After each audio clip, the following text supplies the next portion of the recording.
स्वागत है आप सभी लोगों का। जिस रिक्रूटमेंट की हम बात करने जा रहे हैं ना, इसे हम बल्क रिक्रूटमेंट कह सकते हैं अगर इंजीनियरिंग की सेंस में बात करें तो अभी तक अगर आप सो रहे थे तो दरवाजा खोल लीजिए दिमाग का। आपका कातिल आसपास ही है, मतलब कंपटीटर आपके आसपास ही हैं। जल्दी जगिए और पढ़ाई स्टार्ट करिए। महाराष्ट्र पावर जनरेशन में जैसे मैंने कहा बल्क अमाउंट में वैकेंसी आई है। काफी सारी पोस्ट हैं, असिस्टेंट इंजीनियर और जूनियर इंजीनियर की। हो सकता है आप लोगों ने एडवर्टीजमेंट ऑलरेडी देख लिया होगा। यहां पे हम थोड़ा सा एडवर्टीजमेंट के बारे में बातें करेंगे। जिन चीजों को समझने में आपको तकलीफ होती है वो मैं आपको समझाने की कोशिश करूंगा, जिस हिसाब से आपने मैसेज किया है। कुछ क्वेरीज आती हैं, उसके बेसिस पे डिस्कशन करते हैं। फिर सिलेबस का डिस्कशन करेंगे, सिलेबस और एग्जाम पैटर्न कैसा रहेगा इसका, उसके बारे में डिस्कशन करेंगे। इसके बारे में ज्यादा लोग पूछ रहे थे। मैं थोड़ा सा आपको प्रीवियस रिकॉर्ड्स भी दिखाऊंगा कि किस टाइप से एग्जाम्स हुए हैं, क्या कट ऑफ गया है, सिलेक्शन लिस्ट क्या है, वो सारी बातें हम डिस्कस करने वाले हैं। पर उससे पहले अगर आप चैनल पे नए हो तो ये मेरे डिफरेंट प्लेटफॉर्म है जहां पे आप मुझसे जुड़ सकते हैं, और वीडियो आप यूट्यूब पे देख ही रहे हो तो सब्सक्राइब कर लीजिए। बाकी आगे बढ़ते हैं। और यहां पे ये जो सूचना है ना, जनरल कंडीशन, और ये एसेंशियल है और ये बहुत इंपॉर्टेंट सूचना है भैया, इसको थोड़ा सा जान लीजिए आप कि अगर आप 3 भाई बहन या उससे ज्यादा हैं तो आप इस पोस्ट के लिए बिल्कुल भी एलिजिबल नहीं हैं, क्योंकि ये जो नोटिफिकेशन है that is come under the Maharashtra civil service declaration of small family rule 2005, उसके अंडर आता है। और उसके हिसाब से अगर आपके मां बाप को 2 से ज्यादा बच्चे हैं तो आप जो मतलब उनके बच्चे हैं वो गवर्नमेंट पोस्ट के लिए एलिजिबल नहीं होते हैं। हालांकि इसको लेके जब मैं पढ़ रहा था तो कोर्ट में भी कई सारे केसेस गए हैं, ट्रिब्यूनल में भी गए हैं। एक नागपुर ट्रिब्यूनल का केस में पढ़ रहा था, एक मैडम जी गई थी, कह रही थी भाई हमारी 2 बार डिलीवरी हुई है, पहली बार में जोड़वी 2 बच्ची हो गई, 2 लड़कियां हो गई, उसके बाद हमको एक लड़का हुआ, तो हमको मतलब एलिजिबल क्यों नहीं किया जा रहा है? हमारे 3 बच्चे हैं ठीक है, पर एक डिलीवरी में जुड़वा हो गए हैं, ऐसा कोई प्रोविजन है नहीं। ठीक है कि भाई 2 डिलीवरी में, उनका कहना था कि एक डिलीवरी में जनरली एक बच्चा होता है तो हमारा 2 ही माना जाए क्योंकि 2 ही डिलीवरी हुई है। पर ट्रिब्यूनल ने कहा भैया कि हम इतना पोपट नहीं है, ठीक बात, आपको साफ साफ लिखा गया है कि अगर 2 से ज्यादा बच्चे होंगे तो आप एलिजिबल नहीं होंगे, तो चलिए पतली गली पकड़िए, निकलिए यहां से। और बॉम्बे हाई कोर्ट ने भी इस पे कई बार कमेंट किया है। एक तो मैं देख रहा था 2021 का कमेंट था कि भाई ये चलो ठीक है, पॉपुलेशन कंट्रोल के लिए आपने बहुत बढ़िया रूल बनाया है, पर इसको आप यूनिफॉर्मली लागू करो। ऐसा नहीं कुछ पोस्ट पे लागू कर दिया, कुछ पे नहीं लागू कर दिया, ये बहस चलती रहती है। और 2021 का कमेंट मैं बता रहा हूं, तब से आप देख ही रहे हो महाराष्ट्र में पॉलिटिकल इनस्टेबिलिटी है। कोई ठीक की पार्टी मतलब सरकार ही नहीं बना रही, आपस में लड़ते झगड़ते रह रहे हैं। एक बनी है तो उनका आपस में टसल चल रहा है, तो कब तक ठीक होगा वो नहीं पता है। पर जो lower level, taluka village level की जो पोस्ट होती हैं, तहसील लेवल की जो पोस्ट होती हैं, उनमें ये रूल कहीं पे अप्लाई होता है, कहीं पे अप्लाई नहीं होता है। तो कोर्ट ने कहा कि अगर अप्लाई करना ही है तो यूनिफॉर्मिटी के साथ हर जगह अप्लाई करो। खैर ये रूल और भी कई सारे स्टेट्स में है, पर वहां का डिस्कशन तो आज होने वाला नहीं है। रिसेंटली कुछ टाइम पहले यूपी में भी आया है, दूसरे जगह भी कई सारे जगह पे है। गुजरात में चूंटनी पे है, मतलब लोकल चूंटनी पे। आप प्रधान नहीं बन सकते हो गुजरात में, बट प्रधानमंत्री बन सकते हो अगर आपके 10 बच्चे हो तो भी। खैर कोई बात नहीं, सबसे पहले चलते हैं आपके वैकेंसी के ऊपर। आपको रोस्टर समझा देता हूं वैकेंसी का। कुछ लोग रोस्टर के बारे में पूछ रहे थे, समझ में नहीं आ रहा है तो मैं बता देता हूं आपको, भाई कोई प्रॉब्लम वाली बात नहीं है। एक का मैं आपको समझा देता हूं रोस्टर, बाकी का आपको ऑटोमेटिकली समझ में आ जाएगा क्योंकि सबका ऐसे ही है। तो यहां पे आप देखिए ऊपर, सबसे ऊपर आपको मैकेनिकल की वैकेंसी नजर आ रही है। मैकेनिकल में टोटल वैकेंसी की हम बात करें तो कितनी है टोटल वैकेंसी? टोटल है वैकेंसी आपको 122। अगर 122 में हम इंडिविजुअल कैटेगरी की बात करें तो जो ये ऊपर आपको नजर आ रहा है ना, जो ऐसे वर्टिकल लाइन है, इसे हम कहते हैं वर्टिकल रिजर्वेशन। ठीक है, तो यहां पे देखो ये वर्टिकल रिजर्वेशन है। यहां पे बताया गया ओपन की कितना सीट है, हालांकि ओपन रिजर्व कैटेगरी नहीं आता है, कोई भी उसमें जा सकता है, पर ठीक है। ईडब्ल्यूएस के लिए कितनी सीटें हैं, ओबीसी के लिए, एसबीसी के लिए, और यहां पे ना ये सब कैटेगरी बनाया गया है। इसका फुल फॉर्म होता है नोमैडिक ट्राइब्स, मतलब वो जो घूमते रहते हैं लोग ना, जो मतलब एक जगह पे नहीं रहते हैं, कभी यहां बस गए कभी वहां बस गए, तो उनमें कई सारी कैटेगरी बनाई गई है, बी, सी एंड डी। एक आपको ये भी अलग कैटेगरी नजर आ रही होगी अगर आप महाराष्ट्र से नहीं है तो। वीजे है मतलब विमुक्त जाति है ना, तो इनकी भी एक सेपरेट कैटेगरी है, और ये तो इन जनरल है, हर स्टेट में होती है। महाराष्ट्र में स्पेशली ये कैटेगरी आपको नजर आएगी। ये भी कहीं कहीं पे सेपरेटली है, कहीं कहीं पे ये ओबीसी में मर्ज है। इसमें से भी कुछ कास्ट किसी स्टेट में ओबीसी में मर्ज होगी, कुछ ट्राइब्स में होंगी, पर यहां पे महाराष्ट्र की बात करें तो इस तरीके से आपको हॉरिजॉन्टल रिजर्वेशन दिख रहा है। अब जैसे एग्जांपल लें तो टोटल यहां पे ओपन की कितनी सीटें हैं? 41 सीटें हैं। तो क्या ये टोटल 41 सीटें ओपन कैंडिडेट इस पे क्लेम कर सकते हैं? जवाब है नहीं, क्योंकि इसमें से 30% जो सीट है ये हॉरिजॉन्टल रिजर्वेशन में है, मतलब वोमेन्स के लिए है केवल। मतलब 12 सीट पे केवल और केवल लड़कियां ही जा सकती हैं। 12 सीट लड़कियों के लिए रिजर्व्ड है, उस पे कोई मेल कैंडिडेट नहीं जा सकता। हाँ, जो भी लड़की जनरल कैटेगरी में अप्लाई करेगी वो इस पे जा सकती है। ठीक है, नेक्स्ट है आपका जो स्पोर्ट पर्सन, इसके लिए भी 2 सीट रिजर्व है। और ये जो जनरल कैटेगरी फीमेल कोटा है ना, इसके लिए एक और सुप्रीम कोर्ट का जजमेंट है जिसमें कि ये कहा गया कि ठीक है, ये फीमेल जनरल कैटेगरी है तो इसमें दूसरे कैटेगरी की भी फीमेल जा सकती हैं। अब उसमें कई सारे स्टेट में कई सारे रूल्स लगा देते हैं, तो उस पर मैं आपको क्लियर कट नहीं बता रहा हूं, पर ठीक है, जनरल कैटेगरी का है। उसी तरीके से अगर हम ईडब्ल्यूएस में बात करें तो 4 सीटें हैं, टोटल 13 सीटें हैं, उसमें से 4 वुमेन के लिए रिजर्व हैं, 1 आपको स्पोर्ट्स पर्सन के लिए है। तो मतलब कितना प्योर जो सीट बच गई ईडब्ल्यूएस की, वो बच गई 8, इस पे कोई भी जा सकता है।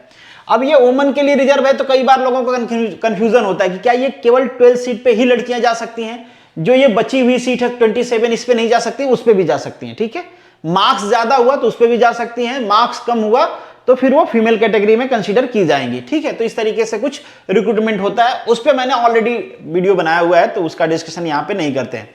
अब इसी तरीके से ओबीसी का रोस्टर है, उसी तरीके से एसबीसी का है, बाकी सारे कैटेगरी का भी सेम वैसे ही रोस्टर है। जैसे एससी कैटेगरी में ये 19 सीटें हैं आपको, तो यहाँ पे 6 वुमेन के लिए रिजर्व हैं, 1 आपके स्पोर्ट पर्सन के लिए रिजर्व है, और जो 12 है ये आपकी फ्री है, मतलब इन जनरल है। एससी कैटेगरी की इन जनरल है, मतलब एससी कैटेगरी का कोई भी कैंडिडेट इस 12 सीट पे जा सकता है। 6 सीट पे केवल लड़कियां जा सकती हैं और 1 सीट पे केवल स्पोर्ट्स पर्सन जा सकता है। तो इस तरीके से कुछ रिजर्वेशन है। होप सो कि आप कंफ्यूज नहीं होंगे, चीजें आपको समझ में आ गई होंगी कि जो बेसिकली यहाँ पे रोस्टर लग रहा है। और सेम रोस्टर बाकी सारे कैटेगरी में भी वैसे ही लगने वाला है। जैसे इलेक्ट्रिकल का आप देख पाओगे तो इलेक्ट्रिकल में भी सेम रोस्टर लगने वाला है, इंस्ट्रूमेंटेशन में भी सेम रोस्टर लगने वाला है, जेई वाली जो वैकेंसीज हैं उनमें भी सेम रोस्टर लगने वाले हैं। मतलब जैसे मैंने आपको ऊपर बताया, बाकी सभी लोगों को वैसे ही रोस्टर में जाना है। ठीक है, जनरल कैटेगरी में आप सभी को पता है जनरल का कोई रिजर्वेशन नहीं होता है। जनरल कैटेगरी जब फिल होती है वो मार्क्स के बेसिस पे होती है। पहले कैंडिडेट शॉर्टलिस्ट कर दिए जाएंगे और जो टॉप मार्क्स होता है कैंडिडेट के, टॉप मार्क्स के हिसाब से मेरिट बना लिया जाएगा। और मतलब हर कैटेगरी में जो मार्क्स के हिसाब से टॉपर होंगे, जैसे यहां की हम बात करें तो 27 जो टॉपर कैंडिडेट हैं, बिना कास्ट देखे, बिना जेंडर देखे, केवल मार्क्स के बेसिस पे 27 कैंडिडेट को जनरल कैटेगरी में रख दिया जाएगा। तो ये जनरल रिक्रूटमेंट का जो रोस्टर फिलिंग का प्रोसेस होता है वो होता है। बहुत सारे लोगों को कंफ्यूजन होता है, वेटिंग लिस्ट से रिलेटेड भी बहुत सारे मैसेज आते हैं, रोस्टर से रिलेटेड भी आते हैं कि ये कैसे हो गया, कहीं पे सीटों से आते हैं। मैंने एक रोस्टर पे वीडियो बनाया हुआ है, तो सीट से रिलेटेड भी आ जाते हैं, भैया आप तो इतना बताए थे, यहाँ पे इतनी टोटल सीट आई हैं, इसमें हमारी सीट कम हो गई है, उनकी ज्यादा हो गई है। कई बार बैकलॉग की सीट भी ऐड होती हैं इंडिविजुअल कैटेगरी में, तो उसके वजह से सीटों में वेरिएशन थोड़ा आ जाता है। ठीक बात। अब नीचे हम बात कर लेते हैं बेसिकली कि भाई एजुकेशन क्वालिफिकेशन क्या है, और सैलरी बहुत शानदार है भाई। सैलरी पीएसयू से ज्यादा है। पीएसयू का जो पे होगा यहाँ पे 49 के जगह पे होता है उनका 45। हाँ, एक बात अलग है कि पीएसयूज में मिसलेनियस अलाउंसेज 25 to 30% दे देते हैं, जो कि काफी ज्यादा होता है, वो आपको यहाँ पे नहीं मिलेगा। बट बेसिक पे ही आपकी उनसे ज्यादा है, तो मतलब बहुत अच्छी बेसिक पे दे रखा है। ये वेरी करता रहता है स्टेट टू स्टेट, कई सारे स्टेट में ये है, कई सारे स्टेट में इससे कम है। खैर यहाँ पे काफी ज्यादा है। अब यहां पे देख पाओगे कि मैकेनिकल की हम बात करें तो मैकेनिकल से रिलेटेड जितनी भी ब्रांचेज हैं सारी एलिजिबल हैं, तो कोई टेंशन वाली बात नहीं है। आप कुछ भी किए हो, प्रोडक्शन, इंडस्ट्रियल, देख लो दुनिया भर की ब्रांचेज मेंशन है, आप इसमें से कुछ भी किए हो। उसी तरीके से इलेक्ट्रिकल में है, इंस्ट्रूमेंटेशन में भी उसी तरीके से है। सेम आप जेई के लिए भी देख पाओगे कि जेई के लिए भी जो स्ट्रीम है डिप्लोमा, मैकेनिकल डिप्लोमा यहाँ पे केवल मेंशन कर रखा है। अब इक्विवेलेंट वालों को लेंगे नहीं लेंगे ये मैं श्योरिटी के साथ नहीं कह सकता हूं, पर इलेक्ट्रिकल में मेंशन कर रखा है 2-3 ब्रांच, तो ये और इंस्ट्रूमेंटेशन में भी मेंशन कर रखा है। ठीक है, तो इन शॉर्ट ये आपकी बेसिक डिटेल हो गई। इसके बारे में आप एडवर्टाइजमेंट में भी पढ़ोगे तो आपको चीजें मिल जाएंगी। पर ज्यादा जो चीजें लोग पूछ रहे हैं वो एग्जाम पैटर्न और सिलेबस के बारे में पूछ रहे हैं, तो थोड़ा सा उसका डिस्कशन हम लोग कर लेते हैं। अब यहां पे आपको एग्जाम पैटर्न इनका नजर आ रहा है। एक बात और है कि पीडीएफ के लास्ट में लिंक दिया गया है कि आपको अप्लाई कहां से करना है, मैं वो भी क्लिक करके आपको दिखा दूंगा। जैसे ही आप उसको क्लिक करते हो ना, आईबीपीएस वाली वेबसाइट ओपन हो जाती है। आईबीपीएस में इनका सेपरेटली एक पोर्टल बना हुआ है, तो वहां ये आपको डायरेक्ट कर देते हैं। महाराष्ट्र का केवल ये पावर जनरेशन वाली नहीं, दूसरी भी जो सर्विसेज हैं क्लास 1 2 में प्रमोशन वाली जो सर्विसेज हैं, उनका एग्जाम भी आईबीपीएस करवाता है। दूसरे और कई सारे एग्जाम्स आईबीपीएस करवाता है, तो इनका एग्जाम भी आईबीपीएस करवाने वाला है। ऐसा लिखा नहीं है कहीं पे, पर एप्लीकेशन फॉर्म वहीं पे फिल हो रहा है, तो मोस्ट प्रॉब्ली करवाएगा। अब यहां पे आप एग्जाम पैटर्न आपको जो ये नजर आ रहा है, ये एग्जाम पैटर्न अभी के सिलेबस में नहीं दिया है, अभी के एडवर्टीजमेंट में कहीं मेंशन नहीं है कि यही एग्जाम पैटर्न फॉलो होगा, और ना ही उनके ऑफिशियल वेबसाइट पे ऐसा कोई नोटिफिकेशन है। फिर मैंने ये एग्जाम पैटर्न कहां से लिया है अभी बताता हूं आपको, पहले एग्जाम पैटर्न डिस्कस कर लेते हैं। मैं आपको पीडीएफ भी दिखा दूंगा कि ये एग्जाम पैटर्न मैंने कहां से लिया है। उनके वेबसाइट में असिस्टेंट इंजीनियर की ओपनिंग थी सिविल की, जो कि इस बार नहीं आई है, इससे पहले आई थी। तो सिविल के असिस्टेंट इंजीनियर का जो एग्जाम पैटर्न था वो मैं आपको दिखा रहा हूं, उसकी भी ऑफिशियल पीडीएफ मैं आपको अभी दिखाता हूं। प्रोफेशनल नॉलेज मतलब जिस पर्टिकुलर डिसिप्लिन से आप हो, जैसे मैकेनिकल, इलेक्ट्रिकल, इंस्ट्रूमेंटेशन, जिससे भी हो, वहां का प्रोफेशनल नॉलेज का टेस्ट है ये। 60 क्वेश्चन होगा, 120 मार्क्स का, मतलब एक क्वेश्चन 2 नंबर का होगा, बेसिक चीज है ये, ठीक बात। उसी तरीके से 10 क्वेश्चंस आपके मराठी लैंग्वेज के होंगे, 10 क्वेश्चन आपके इंग्लिश लैंग्वेज के होंगे, इसमें जनरली ग्रामर होता है, ठीक बात। रीजनिंग के 20 क्वेश्चन होंगे और 20 क्वेश्चन क्वांटिटी एप्टीट्यूड के होंगे। इन दोनों का सिलेबस, रीजनिंग, एप्टी, सब कुछ आ जाता है इसमें। ऐसा नहीं कि ये पर्टिकुलर पॉइंट है, ये पढ़ना है, ये छोड़ना है, ऐसा कुछ भी नहीं होता है। टोटल जो आपका 180 मार्क्स है और आपका जो नंबर ऑफ क्वेश्चंस होंगे 160 हो जाएंगे। ये एग्जाम पैटर्न है। एक बात और आपको ध्यान रखनी है कि यहां पे 2 कट ऑफ हैं। एक तो है इंडिविजुअल सेक्शनल कट ऑफ, ठीक है, सेक्शनल कट ऑफ, जिसमें मिनिमम आपको 20%, ये उनके एडवर्टीजमेंट में मेंशन है।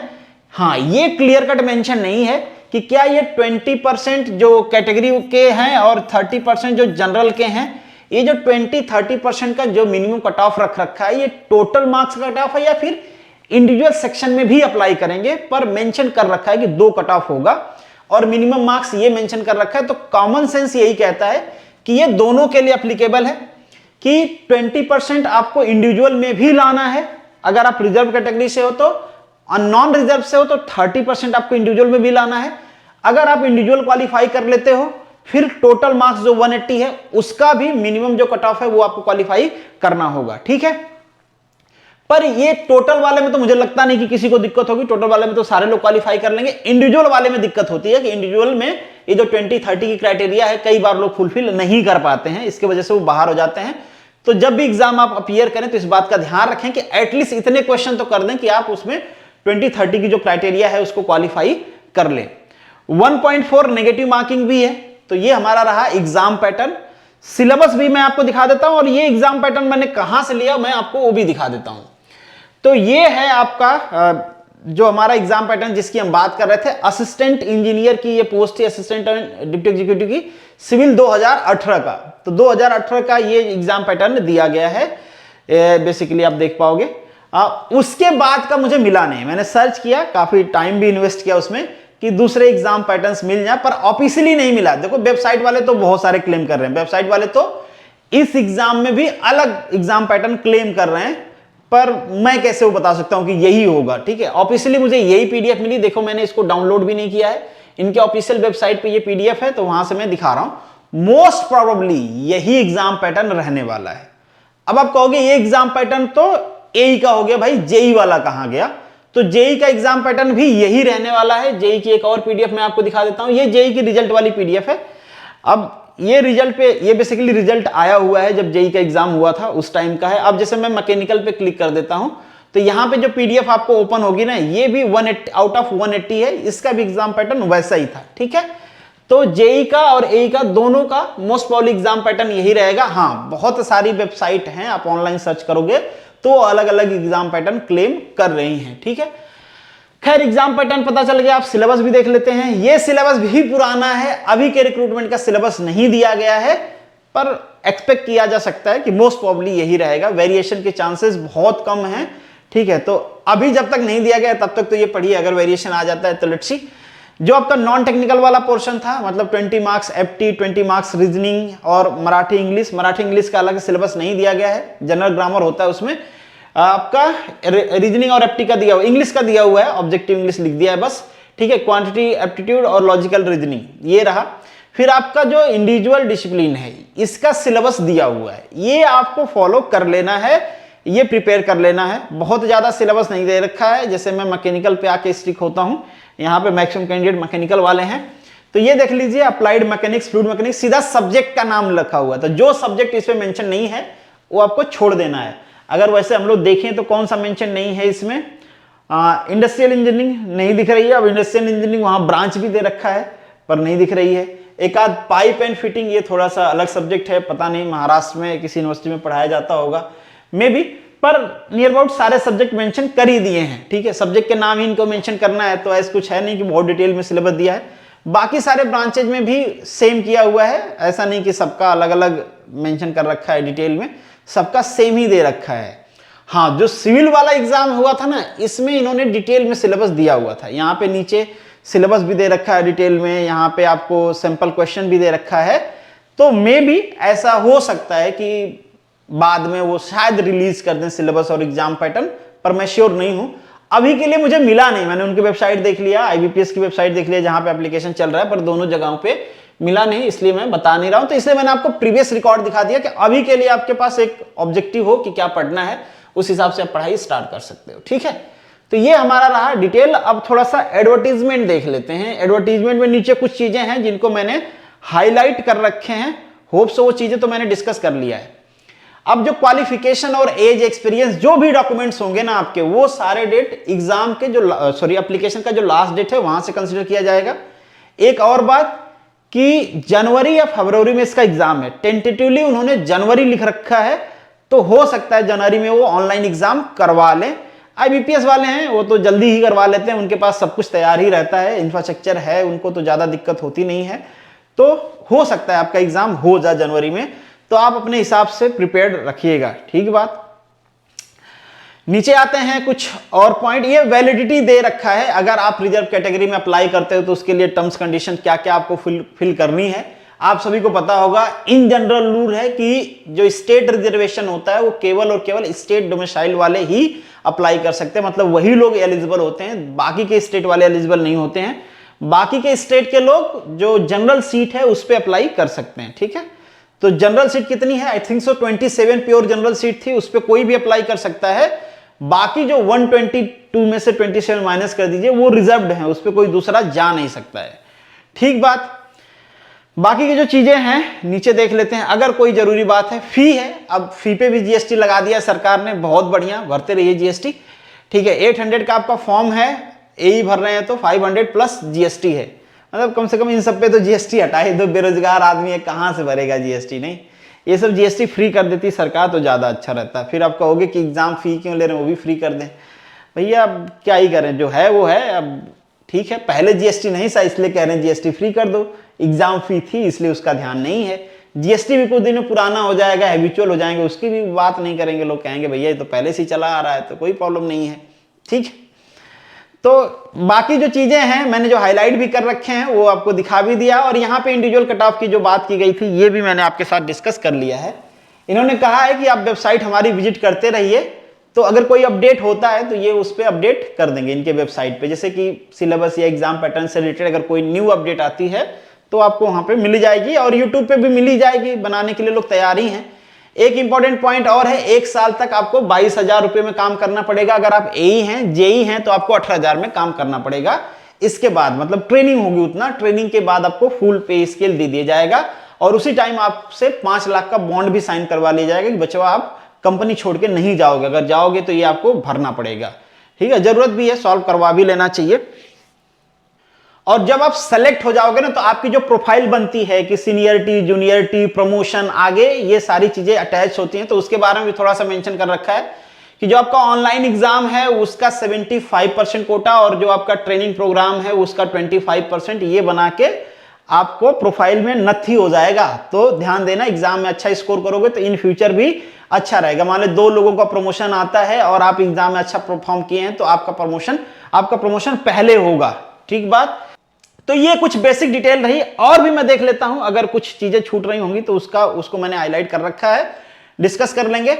मराठी का नॉलेज होना चाहिए। अगर मराठी का नॉलेज नहीं है तो भाई फिर आपको 3 ईयर के अंदर, मतलब ज्वाइनिंग के 3 ईयर के अंदर मराठी टेस्ट क्वालिफाई करना पड़ेगा। पर ठीक है, कर लेते हैं वो लोग, इतना बड़ी चीज नहीं है। यहां पे देखिए, within period of the 3 year from the date of joining to the company. ठीक है, तो मराठी का नॉलेज नहीं है तो टेंशन नहीं लेना है, 10 नंबर आपके कट जाएंगे, पर ज्वाइनिंग आपको मिल जाएगी। ठीक है, अब यहां पे आप क्लिक करोगे ना तो आप सीधे चले जाओगे वेबसाइट पे। किसकी वेबसाइट है ये वेबसाइट है आपके IBPS की।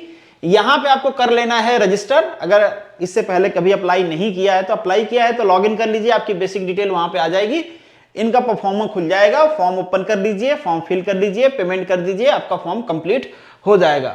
बाकी इस एग्जाम से रिलेटेड कोई और डिटेल आती है तो मैं जरूर आपको अपडेट करूंगा। अगर मैं नहीं कर पाता हूं तो आप मैसेज जरूर करिएगा, आपके मैसेज से थोड़ा सा माइंड खुलता है कि हाँ एक चीज छूट गई है, इससे रिलेटेड वीडियो बनानी है। तो होप्स हो कि इंफॉर्मेटिव, मतलब जो चीजें आप पूछ रहे थे मुझसे वो क्लियर हो गई होंगी। अगर कोई डाउट है तो कमेंट बॉक्स, बाकी मैंने आपको वेबसाइट दिखाई, मतलब सोशल मीडिया मेरे जो हैं वो दिखाई दिए हैं, आप वहां पे भी मुझे मैसेज कर सकते हैं। चलिए मिलेंगे नेक्स्ट वीडियो में, तब तक के लिए all the best, good luck and जय हिंद।